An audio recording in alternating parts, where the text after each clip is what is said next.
নমস্কার বন্ধুরা, তোমরা সবাই কেমন আছো? আশা করি সবাই ভালো আছো। আমার চ্যানেলে তোমাদের সবাইকে স্বাগত জানাই। আজকে আমি তোমাদের সাথে শেয়ার করব বড়ি দিয়ে সজনে ডাঁটার তরকারির রেসিপি। বড়ি দিয়ে সজনে ডাঁটার তরকারি বানানোর জন্য প্রথমেই ওভেনে কড়াই বসিয়ে দেব এবং কড়াইয়ের মধ্যে দিয়ে দেব সাদা তেল। তেল ভালোভাবে গরম হয়ে গেলে তেলের মধ্যে দুটো বড়ি দিয়ে দেব ভাজার জন্য।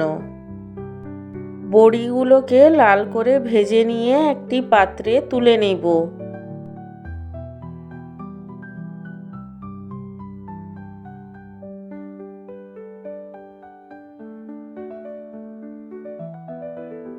বড়িগুলোকে তুলে নেওয়ার পরে ওই একই তেলের মধ্যে লম্বা লম্বা করে কেটে নেওয়া আলু এবং সজনে ডাঁটাগুলোকে দিয়ে দেব কষানোর জন্য।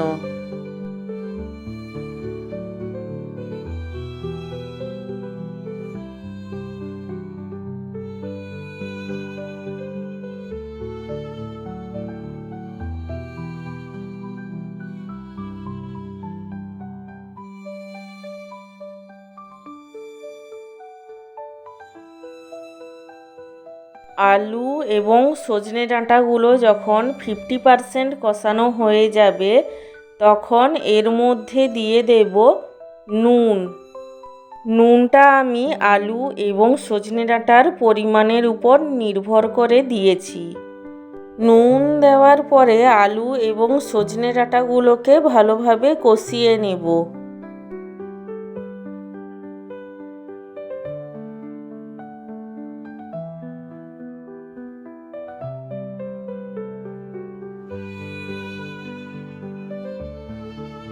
আলু এবং সজনে ডাঁটাগুলো ভালোভাবে কষানো হয়ে গেলে সেগুলোকে কড়াইয়ের এক ধারে সরিয়ে দেব। তারপর ওই একই কড়াইতে আরও কিছুটা সাদা তেল দিয়ে দেব। তোমরা চাইলে কড়াই থেকে আলু এবং সজনে ডাঁটাগুলোকে তুলে নিয়ে তারপর কড়াইতে তেল দিতে পারো। তেল গরম হলে তেলের মধ্যে দুটো তেজপাতা এবং একটি শুকনো লঙ্কা দিয়ে দেব। তেলের মধ্যে তেজপাতা এবং শুকনো লঙ্কা দেওয়ার পরে এক টুকরো দারুচিনি তেলের মধ্যে দিয়ে দেব। দারুচিনি দেওয়ার পরে 2 চা চামচ 5 ফোড়ন তেলের মধ্যে দিয়ে দেব। 5 ফোড়নটা ভাজা হয়ে গিয়ে যখন সুন্দর একটা গন্ধ ছাড়তে শুরু করবে তখন এর মধ্যে দিয়ে দেব বেগুন। বেগুনগুলোকে দেওয়ার পর সেগুলোকে সামান্য নেড়েচেড়ে নেব। তারপর এর মধ্যে দিয়ে দেব নুন। নুনটা আমি বেগুনের পরিমাণের হিসাবে দিয়েছি। নুন দেওয়ার পরে বেগুনগুলোকে কষিয়ে নেব। বেগুনগুলো যখন 50% কষানো হয়ে যাবে তখন বেগুনগুলোকে আলু এবং সজনে ডাঁটাগুলোর সঙ্গে মিশিয়ে দেব এবং সমস্ত উপকরণগুলোকে ভালোভাবে কষিয়ে নেব।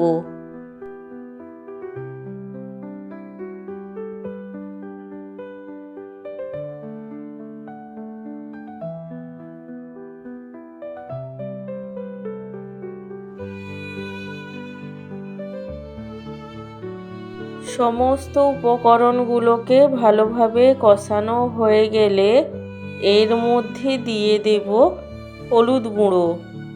হলুদ গুঁড়ো দেওয়ার পরে সমস্ত উপকরণগুলোকে ভালোভাবে নেড়েচেড়ে নেব। তারপর এর মধ্যে দিয়ে দেব সর্ষে বাটা গোলা জল। সর্ষে বাটাকে জলে গুলে নিয়ে ছেঁকে নিতে হবে। ছেঁকে নেওয়ার পর সর্ষের যে খোসাগুলো বের হবে সেগুলো ফেলে দিতে হবে। আর ওই সর্ষে বাটা গোলা জলটা রান্নায় ব্যবহার করতে হবে, তাহলে সর্ষে বাটার তরকারি খেলে আর গ্যাস অম্বলের সম্ভাবনা থাকবে না। সর্ষে বাটা গোলা জল দেওয়ার পরে এর মধ্যে কিছুটা নর্মাল জলও দিয়ে দেব। জল দেওয়ার পরে জলটাকে ফুটতে দেব যাতে সমস্ত সবজিগুলো ভালোভাবে সেদ্ধ হয়ে যায়।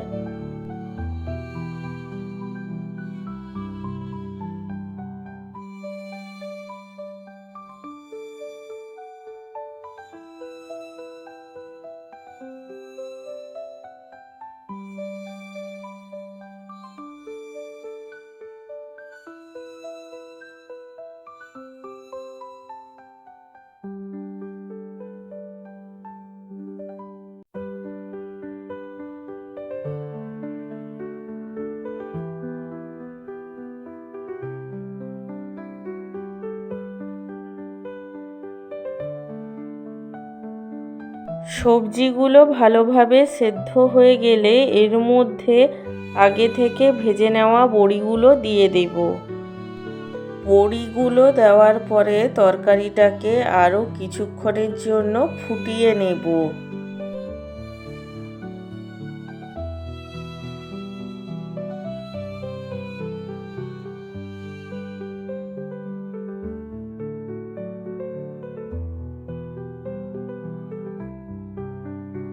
তরকারিটা ফুটে যখন গামাখা গামাখা হয়ে আসবে তখন এর মধ্যে দিয়ে দেব অল্প একটু চিনি।